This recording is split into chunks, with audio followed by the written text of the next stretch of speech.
Waouh, waouh, waouh, waouh. C'est encore moi le prophète Elishama. Alors, je donne le sourire, pourquoi? Parce que il ne faut pas être triste. Ne conditionne pas ta bénédiction par les critiques de tes ennemis. Tes ennemis seront toujours là pour te critiquer. Lorsque Jésus-Christ a fait les miracles, il y a eu des gens qui sont venus dire que ce n'est pas Bézébut qui faisait les miracles. Voilà pourquoi, dans cette génération, les pharisiens n'ont pas changé, ils ont juste grandi. Ils ont juste changé de dimension. Oui. Ouais, les pharisiens se sont modernisés. Amen. Voilà pourquoi là où tu m'écoutes, là où tu m'entends, j'aimerais t'enseigner si un mystère de ce qu'on appelle la terre fertile. Qu'est-ce que la terre fertile? Voici un homme à la personne de Jacob. Jacob était un homme de Dieu intègre. Jacob était un homme de Dieu qui a reçu la bénédiction de son père. Jacob a volé la grâce de son frère. Et voilà pourquoi j'aimerais te dire, tu es voleur, tu es prostitué. Ne sois pas vraiment dans les critiques. Ne sois pas vraiment en train de regarder ton passé pour dire que Dieu ne peut pas t'utiliser. Dieu peut t'utiliser. Dieu se sait pourquoi il t'a appelé et pourquoi il t'a laissé dans cette situation. Peut-être qu'il voulait que tu puisses tirer ne serait-ce qu'un enseignement. Moi, je ne sais pas. Alors, j'aimerais te dire que qu'est-ce que la terre fait-il? Qu'est-ce que la terre vraiment prospère? La terre prospère, c'est le lieu où Dieu veut te bénir. Alors, Jacob allait, comment dirais-je, chez son beau-père. Et avec son beau-père, il arrive là-bas. Jacob vraiment est frustré parce qu'il donne la grâce aux gens, mais lui-même, il ne bénéficie pas de la grâce. Jacob a fait un travail béla. Un travail béla, c'est-à-dire qu'il a travaillé cadeau. Jacob va se séparer de son beau-père. La séparation est biblique, mais le divorce n'est pas biblique. Alors, une fois que Jacob se sépare de son beau-père, automatiquement, Jacob maintenant va aller dormir dans un endroit où il était en extase, où il a vu des anges. Jacob même s'est battu même avec un ange. Et lorsqu'il se réveille, il dit, oh, ce lieu est un lieu terrible. Tu es enfant de Dieu, tu es serviteur de Dieu.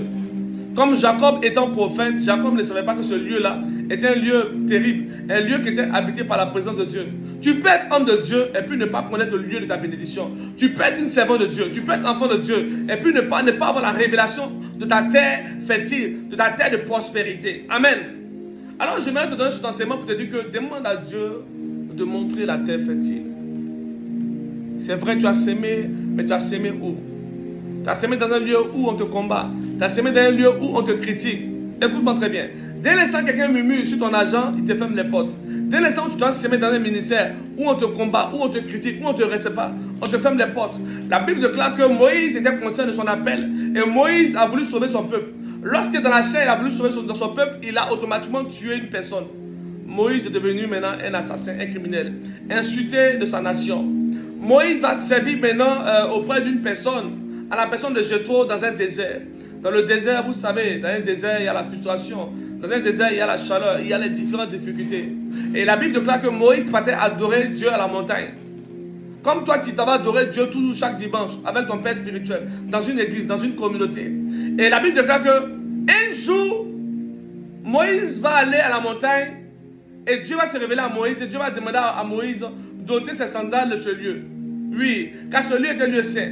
Mais la question que tu dois te poser, ben, comment quelqu'un qui va adorer à la montagne chaque jour, il ne sait pas que vraiment ce lieu est saint. En fait, je te dis la vérité. La révélation, c'est que Moïse peut toujours adorer, mais il n'était pas tombé sur la bonne terre.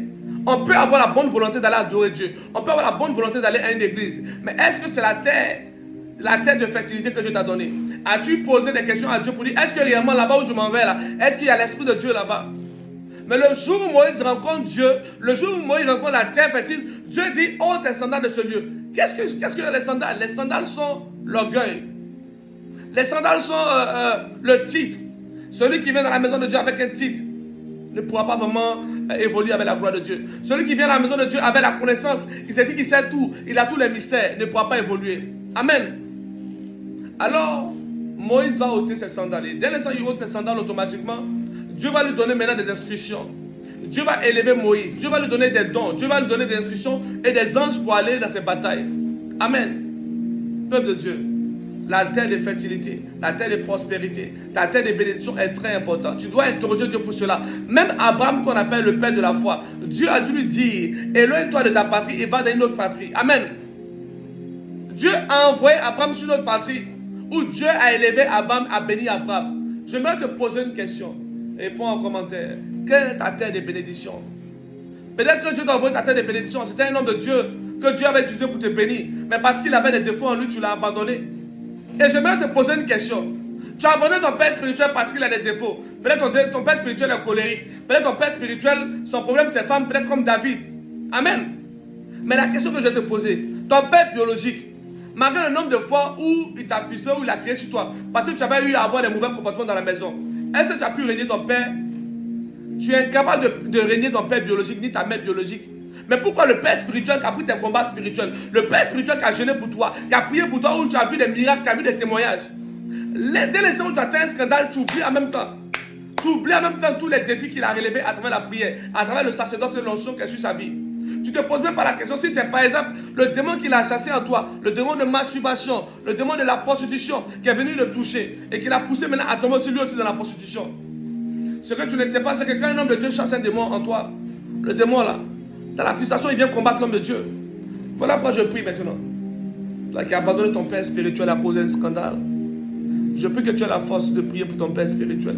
Si cet homme est réellement un homme de Dieu, je prie que tu aies la force de prier pour lui. Que Dieu te bénisse. Si ce message t'a fait du bien, partage. Abonne-toi sur ma page. Et voici mon numéro qui va défiler. Si tu veux me bénir aussi à travers ta sémence, à travers ton offrande, je prie d'avance que Dieu ouvre les portes pour toi. Toi qui vas s'aimer dans ce ministère de prospérité, toi qui vas s'aimer dans ce ministère de miracles et de guérison, toi qui vas s'aimer dans ce ministère qui apporte la parole et la nourriture solide, la nourriture des vieillards, la nourriture des aigles et des lions. Sois béni puissamment avec le sourire prophétique.